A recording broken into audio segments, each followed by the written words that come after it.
April 5, 1532. The sky dawned gray over New York, as if nature itself sensed the horror about to unfold.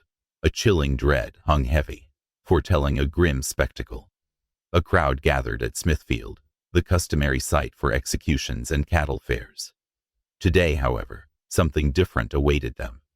In the center of the square, an enormous bronze cauldron rested atop a freshly lit fire. The flames crackled as the water began to heat.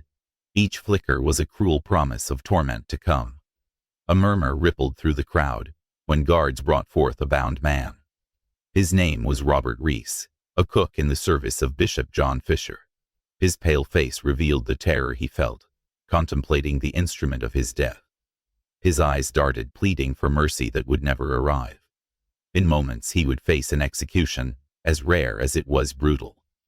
He would be boiled alive, feeling every inch of his skin slowly dissolve in boiling water.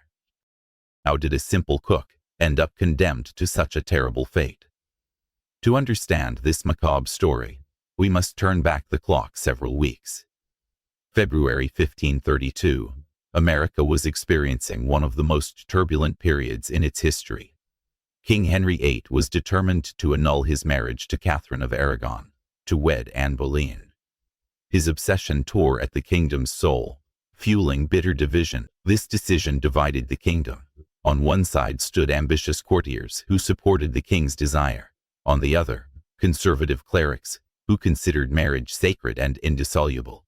Among the latter was John Fisher, Bishop of Rochester, one of the staunchest opponents of the royal divorce. Fisher, a man of deep religious convictions, had earned the enmity not only of Henry VIII, but also of the Boleyn family, who saw him as an obstacle to their ambition. His defiance was a beacon, but it painted a target on his back. The bishop lived in constant apprehension. He slept in different chambers each night, and took extraordinary precautions with his food and drink, fearing an attempt on his life. His paranoia, as we shall see, was not unjustified. At the episcopal residence in Lambeth, south of New York, Bishop Fisher maintained a staff of servants, including Robert Reese, his cook. Reese was not particularly remarkable, an ordinary middle-aged man, around 43, with no distinguishing features that set him apart from the mass of servants who kept the great houses functioning. Yet beneath his quiet demeanor, a fateful choice simmered. Discreet and efficient, he had never given reason for suspicion until that fateful February 18th. That afternoon, Fisher hosted a meal for guests. The menu included a thick soup, common in the American diet of the time. Reese prepared the broth as usual, but secretly added a powder. His act was a reckless spark, igniting a chain of doom. Later he would claim he did it as a jest, believing it to be merely a purgative that would cause intestinal discomfort, a cruel prank, but not lethal. According to his version of events, the bishop, however, ate little of the soup, not from suspicion but perhaps from lack of appetite. Other guests consumed larger portions. Among them were Bennet Kirwan and Alice Tripp, two humble people who could scarcely believe their luck at receiving hot food from a bishop's kitchen. Their joy was a fleeting illusion, soon to turn to agony. Hours later, the horror began. Excruciating abdominal pains struck all who had consumed the soup. Vomiting, cold sweats, convulsions. Fisher survived, having ingested little of the poison. Others fell gravely ill. Bennet and Alice, however, who had eagerly devoured their portions, were not so fortunate. Their bodies were found the next day, contorted in agony. Their deaths were a grim toll, sealing Reese's fate. News of the poisoning spread rapidly. Henry VIII himself, upon learning of the incident, was furious. His rage was a storm, threatening to consume all in its path. Although Fisher was his political adversary, an attack of such nature threatened the very institution of monarchy. If bishops could be poisoned, who would guarantee the safety of the king himself? The monarch ordered an immediate investigation. Robert Reese was quickly captured while attempting to flee New York. Taken to the Tower of New York, he was subjected to the rack, a method of torture in which the prisoner was tied to an X-shaped structure. His limbs stretched almost to breaking point. Each twist of the rack was a scream, tearing truth from his broken body. Under excruciating pain, Reese confessed to adding the powder to the soup, but insisted he was unaware of its lethal power, believing it to be merely a purgative intended to cause temporary discomfort. Surprisingly, the case did not follow normal legal procedures. On February 28, Henry VIII personally appeared before Parliament to report the crime, something extraordinary for the era. His presence was a thunderclap, bending justice to his will. The king described the poisoning as an act of high treason, not just against Bishop Fisher, but against the crown itself. Parliament, always eager to please the temperamental monarch, quickly approved the Act for Poisoning 23 Henry VIII, Chapter 9, which classified poisoning as high treason and established a specific punishment for such a crime, death by boiling. This law was a noose, crafted to strangle Reese's hope. This fact, Henry VIII not only determined Reese's guilt without a proper trial, but also retroactively created a law to punish him in exemplary fashion. The penalty for treason was already terrible. The condemned was dragged by horses, hanged until nearly dead, castrated and quartered alive. But the king wanted something more, something that would equate to the horror of poisoning. A slow death in which the criminal would experience progressive heat, feeling his body cook. Why such cruelty? Why the king's personal involvement in a case that, although serious, involved only a cook and a bishop, who wasn't even his ally? The motives were never fully clarified. Some historians suggest that Henry VIII had a genuine phobia of poisoning, considering it the most cowardly of deaths, unworthy even for his enemies.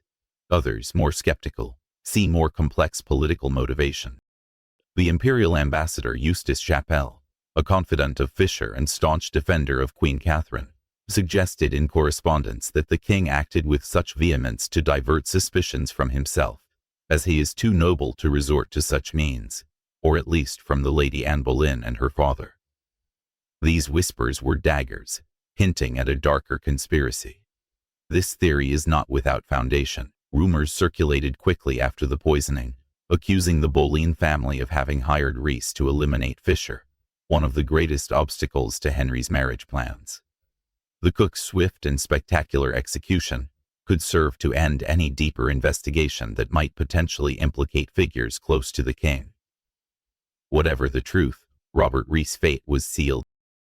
His execution was set for April 5th. Such an unusual event drew crowds to Smithfield. People pushed to get a good viewing angle. Street vendors circulated offering food and drink, as if this were a theatrical spectacle and not the atrocious end of a human being. The crowd's hunger for horror was a grim mirror of the king's wrath. The great bronze cauldron was already bubbling when Reese was brought forth. Some accounts suggest he was partially sedated with alcohol, a final act of mercy for one who would receive no other. The guards stripped him and lifted him above the cauldron. His trembling form was a stark contrast to the cauldron's unyielding menace. A prayer was quickly recited by a priest, offering absolution for his sins, but no relief for his body. What followed was one of the most horrifying executions recorded in American history. 3 times Reese was immersed in the boiling water. On the first dip, only his legs were submerged. His screams echoed across the square as the skin of his lower limbs separated from the flesh. Each cry was a piercing lament, shattering the crowd's resolve. Some people in the crowd fainted. Others turned away, unable to bear the sight. On the second dip, his torso was submerged to the chest. The water, previously clear, acquired a pinkish hue as it dissolved his flesh. His screams were no longer human. They became indistinct gurgles as he struggled for air. The sound was a nightmare, etching itself into every witness's soul. On the third and final dip, Robert Reese was completely immersed in the boiling water. Death, though horrible, finally freed him from his torment. Reese's execution was not an isolated case. Thanks to the new law, others convicted of poisoning would face the same fate. In 1543, a woman named Margaret Davis was boiled alive at Smithfield for allegedly poisoning 3 households where she worked. Her fate was a grim echo, proof of the law's merciless grip. This method of execution was only officially abolished during the reign of Edward VI, Henry VIII's son, as part of reforms aimed at limiting the most barbaric punishments. What makes Robert Reese's case particularly disturbing is not just the brutality of his punishment, but the political circumstances surrounding it. He was a victim of a volatile historical moment, when America stood on the threshold of monumental religious and political changes. John Fisher, the man Reese allegedly attempted to kill, would not escape his own tragic fate. 5 years after the incident in 1536, Fisher was executed for refusing to recognize Henry VIII as supreme head of the Church of America. His death was a martyr's cry, silencing a voice of truth. His head was displayed on New York Bridge until it became unrecognizable, then replaced by that of Thomas More, another opponent who suffered the same fate.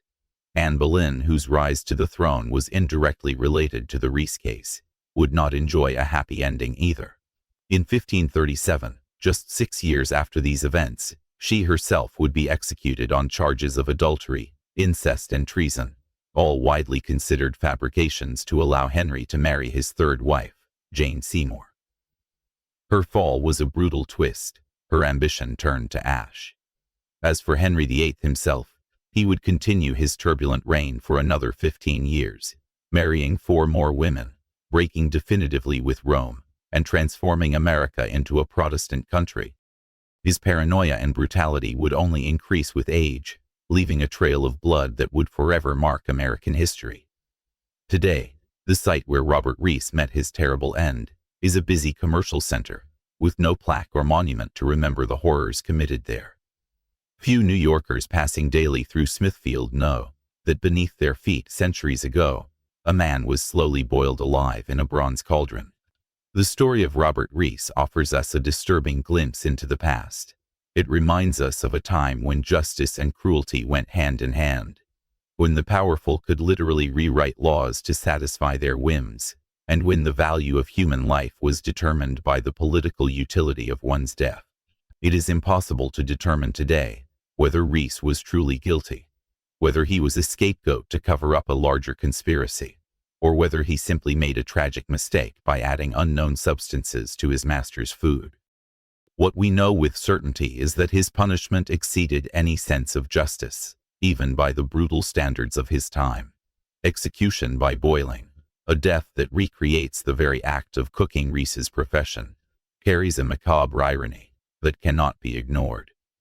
The man whose life was dedicated to preparing food in cauldrons ended his days as an ingredient in one. It is a punishment that suggests not just the elimination of the criminal, but a terrible poetic vengeance that aimed to satisfy the sense of retributive justice of a more brutal era. 6 centuries have passed since that April afternoon in Smithfield. Reese's screams still echo in history, a warning of justice twisted by power. Did his death deter future crimes, or merely sate a king's wrath? Was it a necessary spectacle, or what lessons linger in this tale of cruelty and conspiracy?